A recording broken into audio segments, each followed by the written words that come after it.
जिस गाड़ी में सपा का झंडा समझो होगा कोई जाना पहचाना गुंडा, यानी ये नारा ही चल गया था। यूपी के वजीर आला योगी आदित्यनाथ का ये बयान करीब 1 साल पुराना है। सपा का गढ़ कहे जाने वाले आजमगढ़ से मुख्यमंत्री योगी ने समाजवादी पार्टी और अखिलेश पर जमकर हमला बोला था। उन्होंने सपा को गुंडों की पार्टी बताया था। हालांकि सोशल मीडिया पर जब आप जाएंगे तो बीजेपी की तरफ से ऐसे बयानों की लंबी फेहरिस्त पाएंगे। ऐसे कई मौके आए जब खुद सीएम योगी आदित्यनाथ ने अलग अलग चुनावी मंचों से तकरीर करते हुए सपा को गुंडों वाली पार्टी बताया था।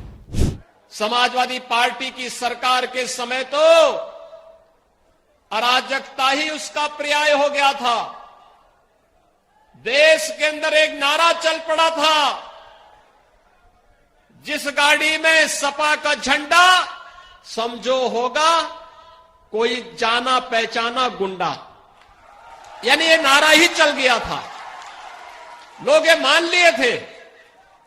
लेकिन इस गुंडागिर्दी की कमर तोड़ने का कार्य अगर किसी ने किया है तो हमारी सरकार ने प्रदेश के अंदर 2017 के बाद आने के बाद किया।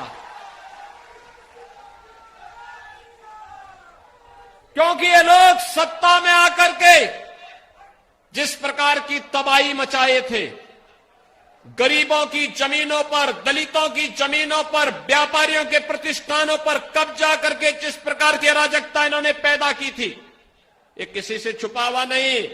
और आजमगढ़ तो इससे अपने आप को कैसे वंचित रख सकता है? आजमगढ़ तो इसका सबसे बड़ा भुक्तभोगी था। पर अब बीजेपी का यही बयान उनके लिए परेशानी का सबब बनने वाला है। इसकी सबसे बड़ी वजह ओपी राजभर और उनकी पार्टी सुहेलदेव भारतीय समाज पार्टी बनेगी। दरअसल पिछले दिनों ओम प्रकाश राजभर की पार्टी यानी सुभाषपा एनडीए में शामिल हो गई, जिसके बाद सबसे ज्यादा चर्चा अगर रही तो वो है सुभाषपा के टिकट पर विधायक बने अब्बास अंसारी की। पिछले कुछ समय से मुश्किलों से गुजर रहे थे, पर जैसे ही सुभाषपा के एनडीए में शामिल होने की खबर आई, राजनीतिक गलियारों में चर्चा का विषय बन गई।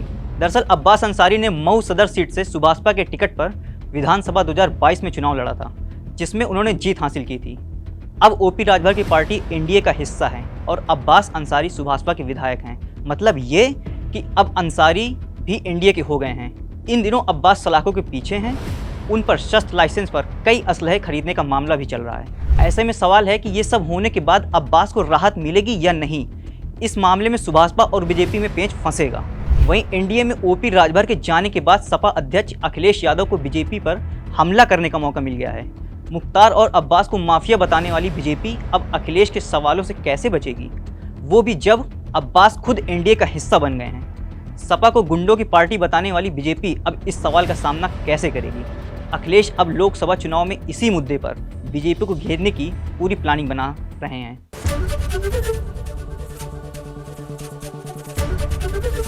एबीपी गंगा, खबर आपकी, जुबान आपकी।